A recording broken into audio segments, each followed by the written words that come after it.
오늘 본문에 앞서서 요한복음 11장을 먼저 잠시 살펴보겠습니다. 요한복음 11장은 우리가 잘 아는 것처럼 예수님께서 죽은 나사로를 살리시는 그 내용이 나오고 있습니다. 이미 시체 썩은 냄새가 진동할 정도로 나사로의 죽음은 분명해졌을 때가 되어서야 비로소 나사로의 무덤에 도착하신 예수님은 죽은 나사로를 살아있는 사람을 부르시듯이 부르십니다. 나사로의 무덤 앞에서 나사로야 나오라 라고 이렇게 말씀하시니 나사로가 살아서 걸어 나옵니다. 굉장한 사건이 벌어졌습니다. 믿을 수 없는 사건이죠. 그런데 눈으로 보았기 때문에 안 믿을 수도 없는 사건입니다. 예수님께서 능력으로 병자를 고치시고 귀신을 내어 쫓으시고 그런 기적도 놀라운데 그 정도에서 그치는 것이 아니라 이제는 죽은 사람을 살리는 생명의 주인이심을 눈으로 본 것입니다. 이 일로 많은 유대인들이 예수님을 믿었다라고 이렇게 성경은 기록하고 있습니다. 그런데 또 한 부류의 사람들이 있습니다. 요한복음 11장 45절에는 예수께서 하신 일을 본 많은 유대인들이 그를 믿었다라고 이렇게 되어 있는데 46절을 보시면 그 중에 어떤 자는 바리새인들에게 가서 예수께서 하신 일을 알리니라 라고 이렇게 말씀하고 있습니다. 유대인들은 예수님께서 죽은 나사로를 살리시는 것을 보았습니다. 눈으로 보았기 때문에 안 믿을래야 안 믿을 수 없는 상황이었습니다. 죽은 지 4일이나 지났고 시체 썩은 냄새가 이미 진동하고 있었습니다. 그런데 그 분명히 죽어서 이제는 미라가 되어 있는 그 사람이 제 발로 무덤에서 걸어 나오는 것을 눈으로 본 것입니다. 그 일로 많은 사람들이 예수님을 믿었습니다. 그런데 어떤 사람들은 안 믿을래야 안 믿을 수 없는 이 상황에서도 안 믿습니다. 그들은 바리새인들에게 가서 이 사실을 알립니다. 예수가 또 일을 냈다라는 정도의 보고였을 것입니다. 큰일 났다.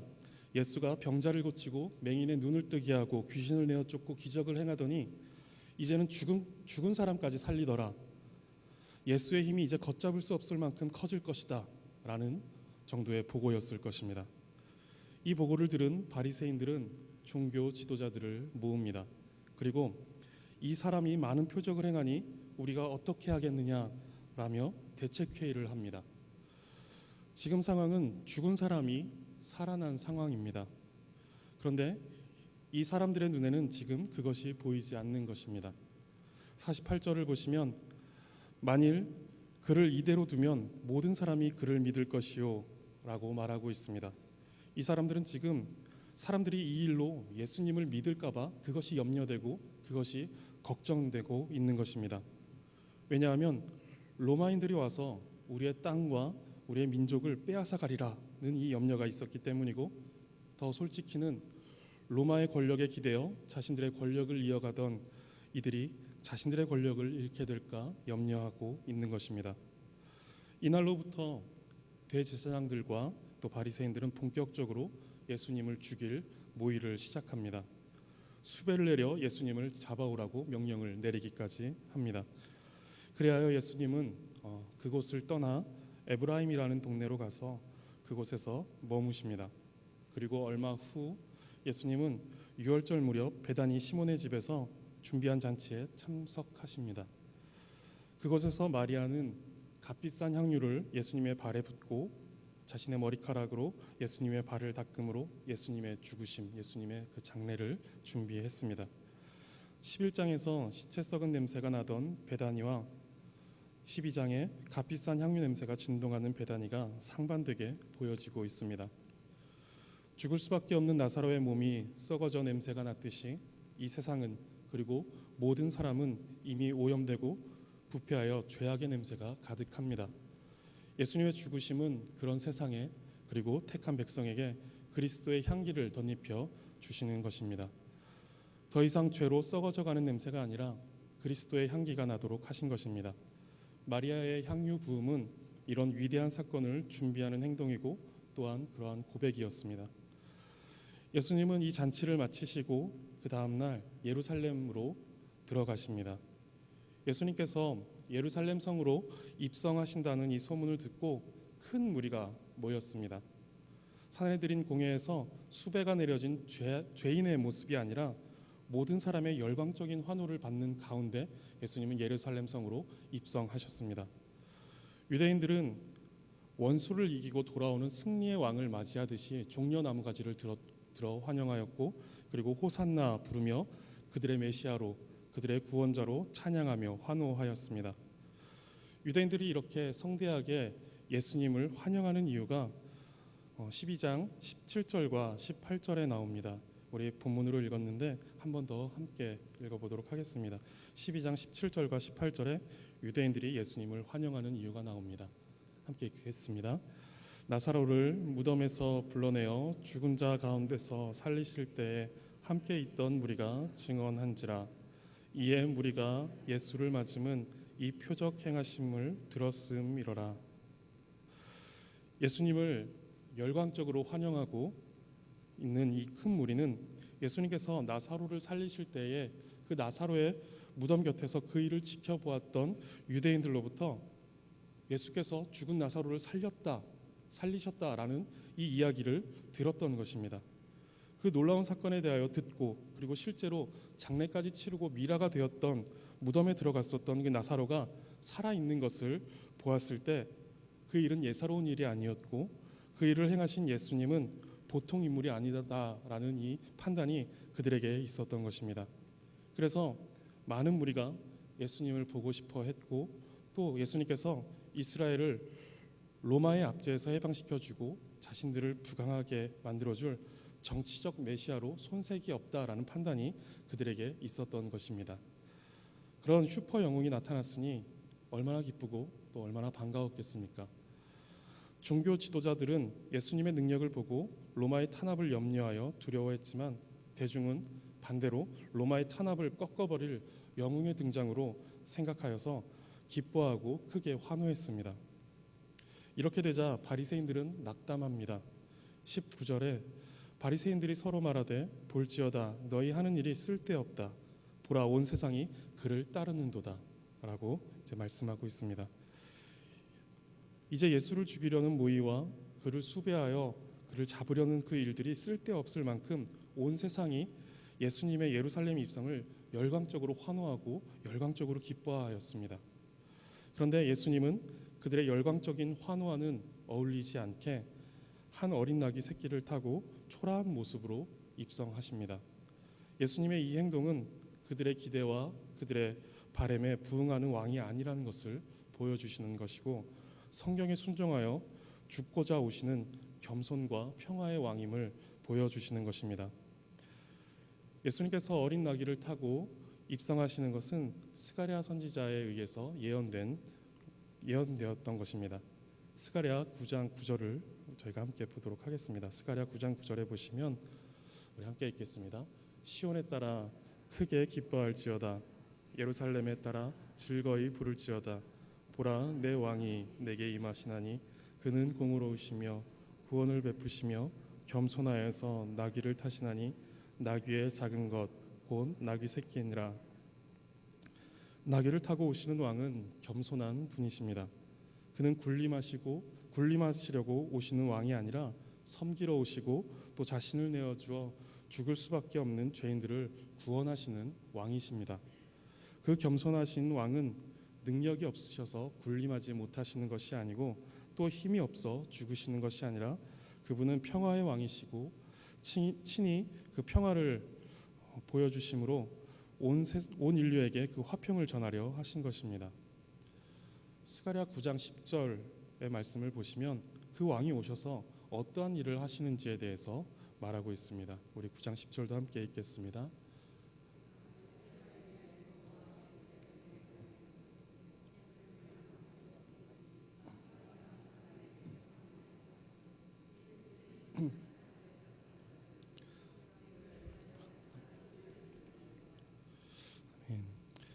나귀를 타고 오시는 이 왕은 에브라임의 병거와 예루살렘의 말을 끊고 또 전쟁하는 활도 끊어버리시는 전능하신 왕이십니다. 그리고 전능하신 왕은 화평을 전해 주십니다. 예수님은 이 선지자의 예언처럼 하나님과 사람 사이에 죄로 무너져 버린 이 화평을 회복하러 오셨습니다. 무서운 하나님의 심판과 진노를 막아주시고 화목을 선포하러 오신 것입니다.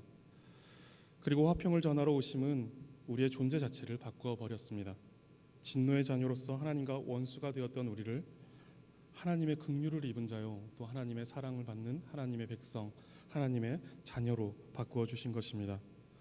또한 십자가를 대항하고 부끄러워하던 자가 이제는 그 십자가를 지는 그리스도의 제자가 되게 하신 것입니다. 예수님은 이것을 위해 지금 예루살렘으로 들어가고 계신 것입니다. 또한 성경에 순종하여 나귀 새끼를 타고 들어가고 계시는 것입니다. 근데 많은 무리들은 여전히 예수님에 대하여서 오해를 하고 있습니다. 이 많은 무리들은 크게 두 부류로 나뉘어져 있습니다. 한 부류는 바리새인과 대제사장들과 같이 예수님을 대놓고 핍박하는 자들입니다. 그리고 또 한 부류는 종려나무 가지를 들고 예수님을 환영하는 자들입니다. 이 둘은 겉보기에는 달라 보입니다. 그런데 결국 이들은 모두 자신의 욕심에서 벗어나지 못하고 땅의 일들에서 벗어나지 못하는 마음과 생각에 갇혀 있는 자들로 크게 다르지 않은 모습을 하고 있습니다. 나사로의 살아남을 보고 예수를 믿었으며 또 그 이야기를 듣고 예수님을 환호하러 나온 무리들이나 나사로를 살리시는 기적을 통해 정치적 이해 속에 불안에 휩싸여 예수님을 죽이려고 하는 바리새인들이나 나귀를 타고 예루살렘에 입성하고 계시는 예수님에 대한 바른 믿음을 가지고 있지 못하다라는 점에서 다르지 않은 것입니다. 욕심이 가득한 채로 종려나무 가지를 들고 환호하는 자들이나 예수님을 죽이려고 하는 종교 지도자들이나 모두 하나님을 욕되게 하는 것은 마찬가지다라는 것입니다. 이를 마치 대놓고 이스라엘과 하나님을 모욕하였던 골리앗이 두려워 하나님을 믿는다고 하지만 벌벌 떨고 있었던 이스라엘이나 모두 하나님을 욕되게 했다라는 면에서 똑같다라는 것과 같습니다. 세상이 교회를 욕하고 비난을 하고 있는 이때에 그러한 세상 앞에 우리는 어떠한가를 되돌아볼 필요가 있습니다. 혹시 종려나무 가지를 들고 호산나 찬송하리로다라고 이렇게 찬양하고 외치고 있지만 예수님을 참되게 바라보지 못하고 결국 자신의 기대와 다른 예수님의 모습을 보며 바라바를 놓아주고 예수를 십자가에 못 박으라고 외치는 자가 우리가 아니다라고 말씀하실 수 있으시겠습니까? 혹시 세상이 우리를 욕하고 비난하는 것을 보며 마음의 불편함은 있지만 다른 한편에서는 그 세상의 요구를 거절하지 못하고 세상의 풍조와 세상의 가치를 따라가고 있는 모습이 우리에게는 없습니까?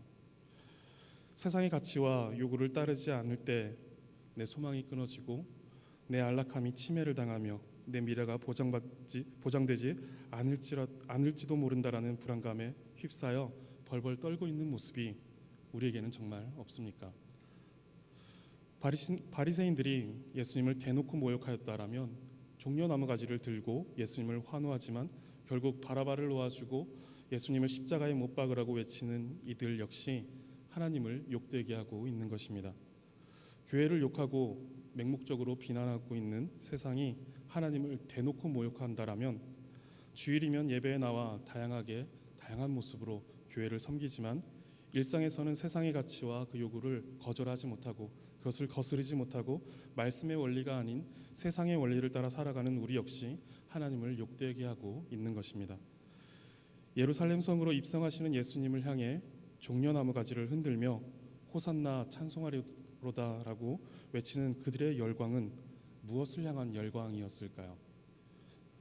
그렇다면 우리의 예배 그리고 우리의 찬송, 우리의 열심과 우리의 헌신은 무엇을 향한 열광일까요? 그리고 무엇을 향한 열심일까요? 이것을 우리가 함께 생각해 보기를 원합니다. 예수님을 향하여 종려나무 가지를 들고 호산나 외치며 예수님을 높여도 결국은 그 속에 자기를 높이고 자기의 욕심과 자기의 안위를 만족시킬 왕을 구하는 것입니다. 결국 자신의 생각과 의도와는 다른 모습에 그들은 예수님을 십자가에 못 박고 흉악한 죄수 바라바를 풀어주라고 외치는 무리가 되는 것을 우리는 잘 알고 있습니다. 그들이 특별히 악하고 또 그들이 특별히 이기적인 사람들이어서 그런 것이 아닙니다. 그들도 우리와 같은 사람이고 또 우리도 그들처럼 악하고 그들처럼 이기적인 사람입니다. 다르지 않습니다. 오늘 하나님을 찬양하고 예배하고 있지만 다음 주일에 다시 이 자리에서 하나님을 찬양하고 하나님을 예배할 것이라고 자신할 수 있는 사람은 아무도 없습니다. 저는 어제까지 믿음을 갖고 눈물을 흘리며 예배하던 사람이 어느 날 그 믿음을 버리고 세상의 가치와 세상의 풍조를 따라 살아가는 것을 본 적이 있습니다. 성도님들께서도 그러한 사람들을 보셨을 것입니다. 그런 사람이 내가 되지 말라는 법이 없습니다. 하나님께서 믿음을 붙들어 주시지 않고 그 믿음을 계속해서 유지시켜 주시지 않으면 즉시로 우리는 하나님을 떠날 것이고 하나님의 영광이 아닌 내 배를 채우기 위해 급급한 그런 사람이 되어버릴 것입니다. 지금 우리의 상태는 이쪽으로 가려고 하는 강력한 지향성을 가지고 있는데 다른 방향을 지향하는 어떤 강력한 힘이 우리를 다른 이쪽으로 이끌고 계시다라는 것입니다. 이 힘이 우리를 잡아주시지 않는다라면 성도님들 고무줄을 이렇게 잡아당겨서 이쪽으로 당기고 있지만 이 힘이 놓여지는 그 순간에 바로 반대쪽으로 향해 버리는 그런 것을 여러분 아실 것입니다. 즉 믿음으로 하나님의 영광 그리고 하나님의 아름다움 그리고 천국의 즐거움 등의 목적과 이 지향성을 가지고 있지만 한순간 하나님께서 그런 우리의 믿음을 지탱해 주시지 않으시면 우리는 즉시로 내 만족과 또 내 욕심 그리고 이 땅의 소망을 향하여 내달리기 시작할 것입니다. 성도님들 그렇지 않으십니까? 수십 년 신앙생활을 해오셨지만 어느 한순간이라도 성도님들의 믿음으로 그 믿음 위에 서 계셨던 적이 있으십니까? 우리는 아까 말씀드렸지만 하나님께 가려는 지향성이 아닌 죄악으로 그리고 자신의 욕심으로 가려는 지향성을 매우 강하게 가지고 있는 사람들입니다. 한순간 아니 1초라도 수천만 분의 1초라도 하나님께서 우리를 붙잡아 주시지 않는다면 우리는 수천만 분의 1초 사이에 완벽하게 하나님을 떠나버려 내 욕심과 또 죄악으로 치닫게 되어버리는 것이 우리입니다. 죽은 사람이 살아나는 일을 보았어도 그 믿음을 주께서 붙드시지 않으면 그것을 정치적으로 이해하여 믿음과 결부시키지 못하는 무리가 생기고 잠시 믿음이 있는 것처럼 예수님을 향하여 환호하고 종려나무 가지를 들고 또 호산나 찬송하리로다라고 외치고 있지만 결국은 예수님을 십자가에 못 박으라고 외치는 무리가 되어버리는 것입니다. 이것이 죄악으로 타락하고 또 부패한 우리의 모습입니다. 그런 우리는 날마다 우리를 십자가에 못 박으면서 나는 죽고 내 안에 그리스도께서 사시는 삶을 살아가지 못한다면 우리는 우리의 뜻과 생각을 만족시켜 주시지 못하는 그 예수님을 배반할 것이고 욕되게 하는 자리에 가 있을 것입니다. 우리의 현재 위치가 어디에 있느냐라는 것은 굉장히 중요합니다. 예수님을 향하여 종려나무 가지를 들고 호산나 찬송하리로다라고 이렇게 외치는 그 자리에 지금 있다라는 것이 매우 중요합니다. 그런데 동시에 우리가 바라보고 또 지향하는 곳이 어디냐라는 것이 정말 중요합니다. 종려나무 가지를 들었지만 호산나 찬송하지만 그들이 바라보았던 것은 정치적 메시아 로마의 압제에서 건져줄 슈퍼 영웅이었던 것입니다. 우리가 지금 예배 자리에 있는 것은 너무도 중요합니다. 그러나 우리가 무엇을 바라보고 또 지향하고 있느냐는 것이 또한 너무도 중요합니다. 지금 이 예배 자리에서 어디를 바라보고 계십니까? 당연히 하나님이라고 답하지 마시고 진지하게 자신을 살펴보시기 바랍니다. 우리 속에 있는 죄악은 지금 우리가 이 자리에서 예배하고 있다고 해서 당연히 나는 하나님을 바라보고 있다라고 말할 만큼 우리를 가만두고 있는 그런 죄악이 아닙니다. 날마다 자신을 쳐서 복종시키며 전쟁 같은 삶을 믿음으로 치열하게 살아내며 터덜터덜 지쳐 하나님의 위로만을 바라보며 마지막 소망을 안고 이 자리에 나와 비로소 천부여 의지없어서 주 앞에 나와 주님을 바라봅니다 라고 말할 수 있는 고백일지도 모릅니다. 우리의 죄악된 성향은 너무도 강하여서 끊임없이 익숙한 죄의 성향으로 되돌아가려고 합니다. 앉은뱅이가 일어서고 눈먼 자가 눈을 뜨고 그리고 귀신이 쫓겨나고 결정적으로 죽은 자가 살아나는 것을 보았지만 그래도 소용없었습니다. 결국은 하나님을 모욕하는 죄의 자리로 돌아갑니다. 그만큼 우리가 가지고 있는 이 죄를 향한 지향성은 매우 강력합니다. 비록 지금 우리가 예수님의 예루살렘 입성을 종려나무가지를 들고 호산나 찬송하려다 주의 이름으로 오시는 이여라고 열광적으로 환호하는 자리에 있다고 할지라도 우리 속에 하나님께서 참된 믿음을 주셔서 날마다 십자가에 나를 못 박는 삶을 살아가도록 하시지 않는다라면, 그리고 그러한 결단이 우리 속에 날마다 일어나지 못한다라면 우리는 어느 순간 바라바는 놓아주고 예수를 십자가에 못 박으라고 소리치는 무리 가운데 속해 있을 것입니다.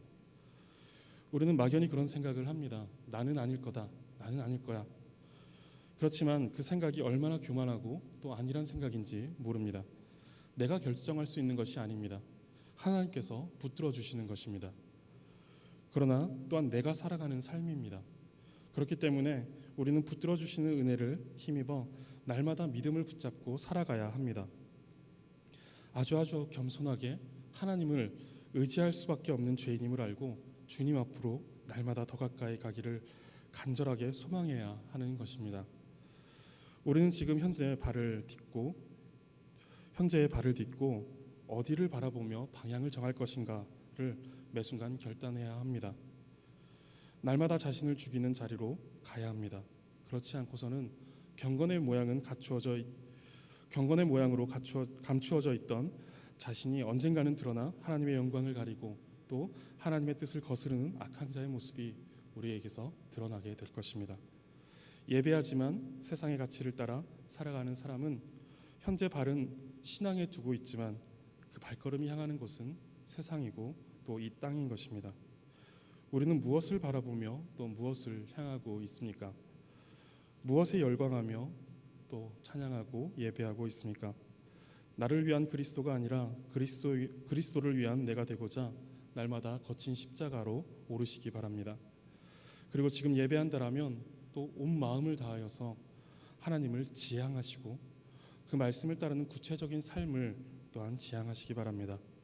성도님들, 예배하신다면 세상의 가치나 이 땅에서의 안락함보다 하나님의 영광을 추구하시기 바랍니다.